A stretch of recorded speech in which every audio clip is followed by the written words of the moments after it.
Bora falar um assunto importantíssimo hoje: fundos imobiliários, os FIs. Mas não é só falar sobre o que são, é entender os diferentes tipos, os segmentos e por que isso é tão crucial, especialmente agora. Simples, a gente está na porta de uma virada de chave na economia do Brasil. E saber disso pode ser o que vai te colocar um passo à frente. Para começar, vamos olhar para esse número, 15%. Essa é a nossa taxa Selic hoje. Na prática, isso quer dizer que dá para ter um retorno excelente de 15% ao ano, correndo um risco baixíssimo, quase nulo, em algo como o Tesouro Selic, por exemplo. E aí vem a pergunta: será que essa festa dos juros altos vai durar para sempre? A resposta curta, gente, é não. O mundo todo já está no movimento de cortar juros, e aqui no Brasil, todos os sinais apontam para a mesma direção. Esse ciclo de alta parece que está mesmo com os dias contados.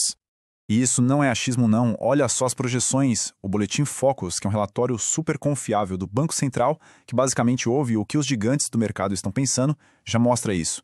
A expectativa geral é que até o fim de 2026, a Selic caia para perto de 12,25%. É um termômetro muito sério do que o mercado espera. Ok, mas o que os fundos imobiliários têm a ver com tudo isso? Tudo. Pensa naquelas compras de Natal. A gente sabe que quanto mais perto da data, mais caro tudo fica, porque a demanda explode. O que a pessoa esperta faz? Compra antes, paga mais barato. Com investimentos, a lógica é a mesma. Quando os juros caírem, a renda fixa vai ficar menos atraente e o pessoal vai buscar outras opções, como os FIs. A demanda vai subir e os preços, claro, também. Então o lance é o seguinte: entender os segmentos de FIs agora é como montar sua caixa de ferramentas antes da obra começar. Com as ferramentas certas na mão, dá para construir uma carteira preparada para quando esse ciclo da economia virar de vez. Vamos começar pela categoria que todo mundo conhece ou pelo menos já ouviu falar, os FIs de tijolo. Pensa neles como um jeito de ser dono de imóveis, mas sem aquela burocracia toda. É ser proprietário de um jeito bem mais simples e acessível. A definição é bem direta. Esses fundos pegam o dinheiro dos investidores e compram imóveis físicos, prédios, galpões, shoppings. E as formas de ganhar dinheiro aqui são duas. Primeiro, com os aluguéis que o fundo recebe todo mês e distribui para os cotistas. E segundo, com a própria valorização do imóvel com o tempo, que faz o preço da cota fumir. E a variedade aqui é gigante, viu? Tem FI de shopping, que vive do movimento das pessoas. Tem de galpão logístico, que bombou com o crescimento do e-commerce. E tem os de lajes corporativas, os escritórios, que sentem bastante o movimento de home office, por exemplo. Cada um deles reage de um jeito diferente ao que acontece na economia. Agora vamos para o outro grande grupo. Uma analogia legal é: se nos FIs de tijolo a gente é o dono do imóvel, nos FIs de papel a gente se torna uma espécie de banco do mercado imobiliário. Eles não compram os imóveis em si. O que eles fazem é investir em títulos de dívida, como CRIs. Basicamente, eles emprestam dinheiro para o setor imobiliário e ganham com os juros e a correção que recebem de volta. Geralmente, esses títulos estão ligados ao CDI, que anda junto com a Selic, ou ao IPCA, que é a nossa inflação. Ou seja, eles podem tanto gerar uma renda estável quanto proteger o poder de compra. E dentro desse mundo dos fundos de papel, existem basicamente duas estratégias.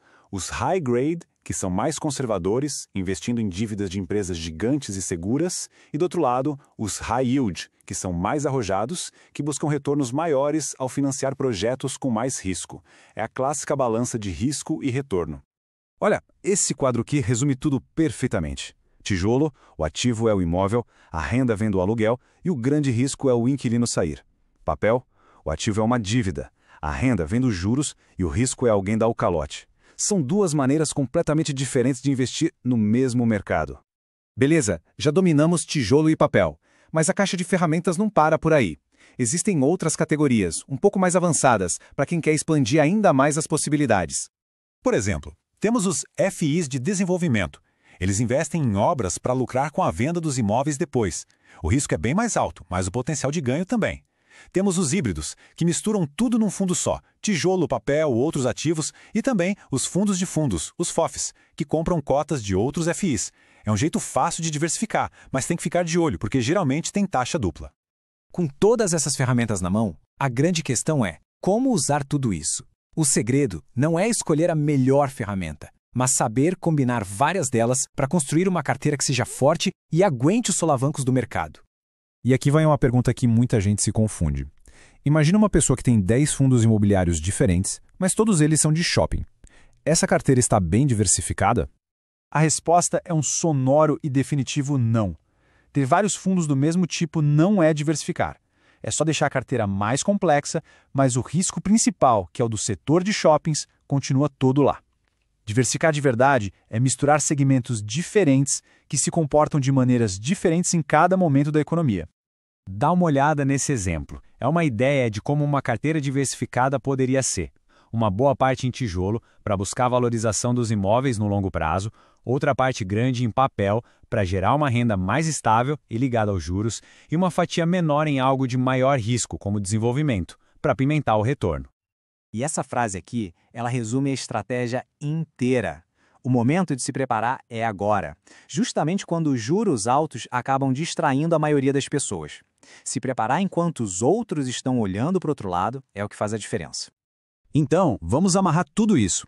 O cenário é este. Hoje, com os juros no topo, temos essa janela de oportunidade para estudar, entender esses ativos. Lá para 2026 e adiante, com os juros caindo, a tendência é a demanda mudar de lado. E aí, quem se preparou antes vai estar muito bem posicionado para colher os resultados. E para fechar, fica essa reflexão no ar. Olhando para tudo isso que a gente conversou, a carteira de investimentos está realmente preparada para essa virada de ciclo que a economia brasileira deve passar?